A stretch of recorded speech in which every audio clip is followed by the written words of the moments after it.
بسم اللہ الرحمن الرحیم۔ السلام علیکم ورحمۃ اللہ وبرکاتہ۔ پرسنالٹیز آف اسلام کے معزز ناظرین، خلیفہ اول سیدنا ابوبکر صدیق رضی اللہ تعالی عنہ کی شخصیت سے تو ہر مسلمان واقف ہے، لیکن آپ رضی اللہ تعالی عنہ کے فضائل و مناقب سے شاید کم لوگ ہی واقف ہوں۔ آج ہم سیدنا ابوبکر صدیق رضی اللہ تعالی عنہ کے فضائل اور مناقب اللہ رب العزت کی کتاب قرآن مجید اور صحاح ستہ کی متواتر احادیث مبارکہ کی روشنی میں آپ کی خدمت میں پیش کریں گے۔ سیدنا ابوبکر صدیق رضی اللہ تعالی عنہ کے القابات میں سے ایک لقب غار یار ہے۔ یہ لقب آپ رضی اللہ تعالی عنہ کو اپنے کریم آقا اور مولا محمد مصطفیٰ کے ساتھ ہجرت مدینہ کے موقع پر غار ثور میں 3 دن اور 3 راتیں گزارنے پر اللہ رب العزت نے عطا کیا۔ اس واقعے کو اللہ رب العزت نے قرآن مجید فرقان حمید میں سورہ توبہ کی آیت نمبر 40 میں یوں بیان کیا ہے۔ ترجمہ: اگر تم محبوب کی مدد نہ کرو تو بے شک اللہ نے ان کی مدد فرمائی جب کافروں کی شرارت سے انہیں باہر تشریف لے جانا ہوا، 2 میں سے دوسرا جبکہ وہ دونوں غار میں تھے، جب وہ اپنے ساتھی سے کہہ رہا تھا کہ غم نہ کر، اللہ ہمارے ساتھ ہے۔ اس آیت کریمہ میں غار ثور کا ذکر کیا جا رہا ہے، اس لمحے کا ذکر جب کفار پیغمبر اسلام کا تعاقب کرتے ہوئے غار ثور کے پاس پہنچ گئے تھے۔ اس موقع پر سیدنا ابوبکر صدیق رضی اللہ تعالی عنہ پیغمبر خدا کے لیے پریشان ہوئے تو آپ صلی اللہ علیہ وسلم نے فرمایا، ابوبکر غم نہ کر، اللہ ہمارے ساتھ ہے۔ اس آیت کریمہ سے متعلق بخاری شریف میں 3653 نمبر حدیث موجود ہے۔ ابوبکر صدیق رضی اللہ تعالیٰ عنہ سے روایت ہے، وہ فرماتے ہیں، جب ہم غار ثور میں چھپے ہوئے تھے تو میں نے رسول اللہ سے عرض کیا کہ اگر مشرکین کے کسی آدمی نے اپنے قدموں پر نظر ڈالی تو وہ ضرور ہم کو دیکھ لے گا۔ اس پر آپ صلی اللہ علیہ وسلم نے فرمایا، اے ابوبکر، ان 2 کا کوئی کیا بگاڑ سکتا ہے جن کے ساتھ تیسرا اللہ تعالیٰ ہے۔ ابوبکر صدیق رضی اللہ تعالی عنہ چند اصحاب رسول میں شامل ہیں جن کی صحابیت قرآن مجید فرقان حمید سے ثابت ہے۔ اسی آیت کریمہ میں لفظ لصاحبہ یعنی ساتھی استعمال ہوا ہے، لہٰذا آپ رضی اللہ تعالی عنہ کی صحابیت کی سند بھی قرآن مجید سے ثابت ہے۔ ناظرین محترم، اس کے علاوہ سیدنا ابوبکر صدیق رضی اللہ تعالی عنہ کے بعض مخصوص فضائل احادیث مبارکہ میں درج ہیں۔ ان میں سے متواتر احادیث مبارکہ ہم آپ کی خدمت میں پیش کرتے ہیں۔ آپ رضی اللہ تعالی عنہ کی شان میں سب سے بڑی حدیث جو صحیح بخاری اور صحیح مسلم دونوں میں موجود ہے، ابو سعید خدری رضی اللہ تعالی عنہ نبی کریم صلی اللہ علیہ وسلم سے روایت کرتے ہیں، آپ صلی اللہ علیہ وسلم نے فرمایا، وقت اور مال صرف کرنے کے لحاظ سے ابوبکر کا مجھ پر سب سے زیادہ احسان ہے، اور اگر میں کسی کو خلیل بناتا تو میں لازماً ابوبکر کو خلیل بناتا، لیکن میں نے اپنا خلیل اپنے رب کو بنایا ہے۔ اس حدیث مبارکہ میں لفظ خلیل یعنی جانی دوست استعمال ہوا ہے۔ اصطلاح میں خلیل سے مراد محبت اور عقیدت کا وہ آخری درجہ ہے جو انسان اللہ رب العزت کے سوا کسی اور کے ساتھ نہیں کر سکتا، لیکن آپ صلی اللہ علیہ وسلم نے فرمایا کہ اگر میں کسی کو خلیل بناتا تو میں لازماً ابوبکر کو خلیل بناتا۔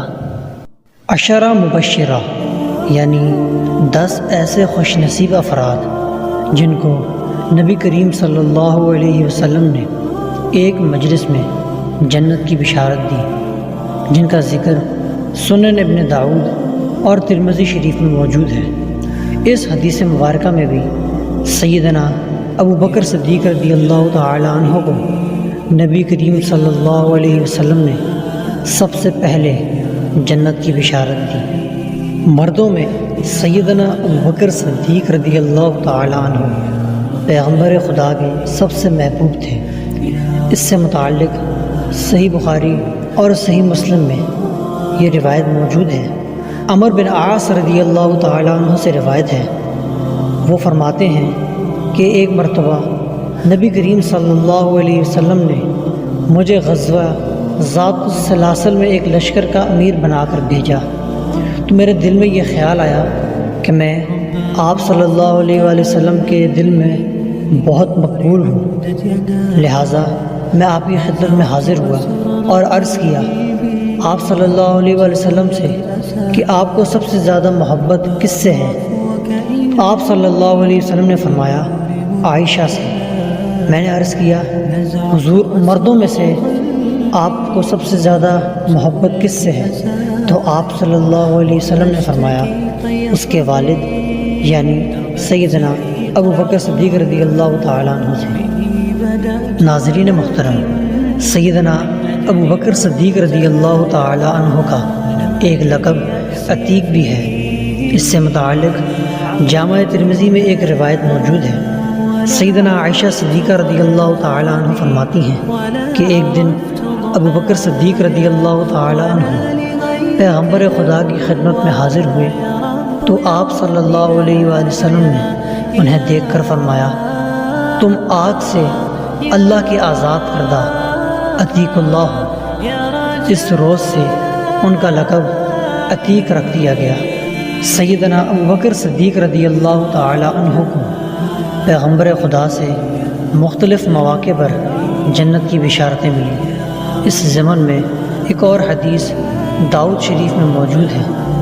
ابو ہریرہ رضی اللہ تعالی عنہ بیان کرتے ہیں کہ رسول اللہ صلی اللہ علیہ وسلم نے فرمایا جبریل امین میرے پاس آئے تو انہوں نے مجھے ہاتھ سے پکڑا اور مجھے جنت کا وہ دروازہ دکھایا جس سے میری امت جنت میں داخل ہوگی۔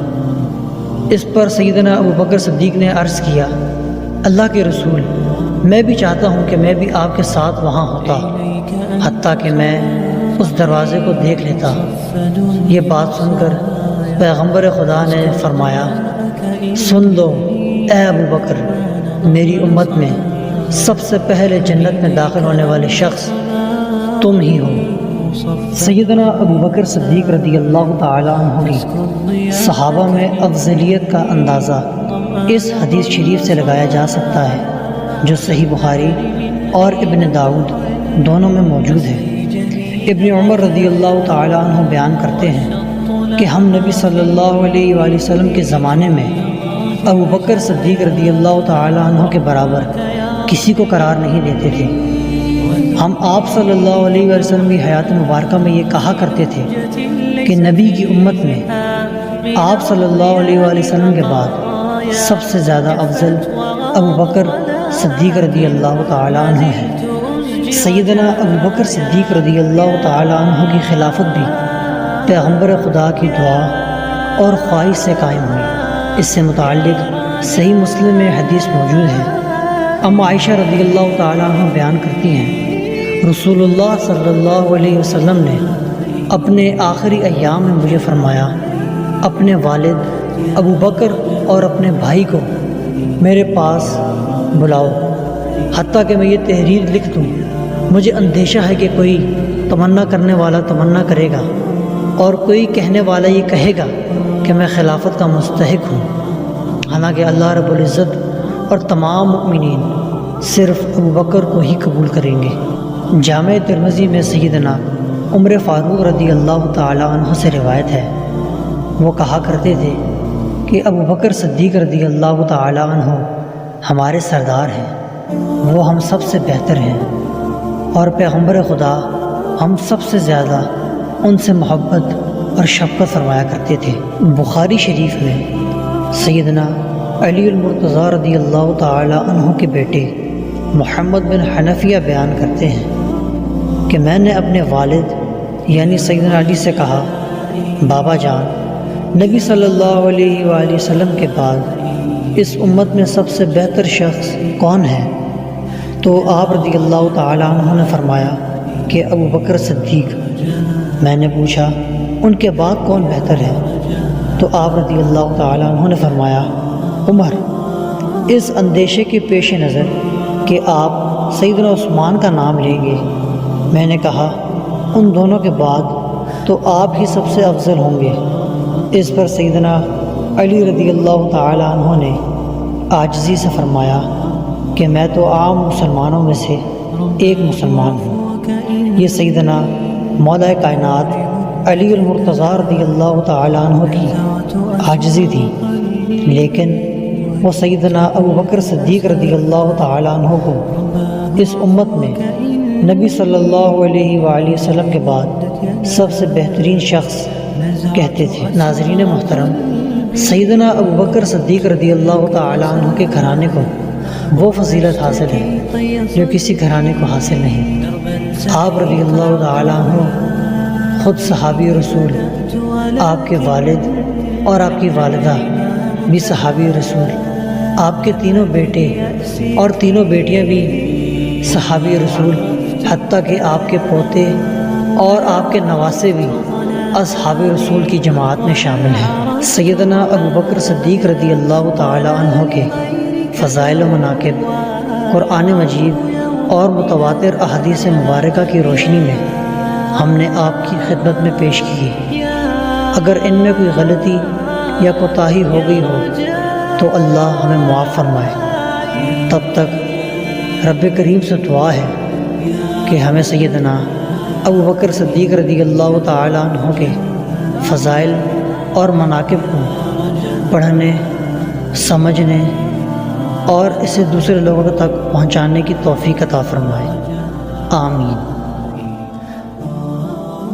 يا نبي السلام عليك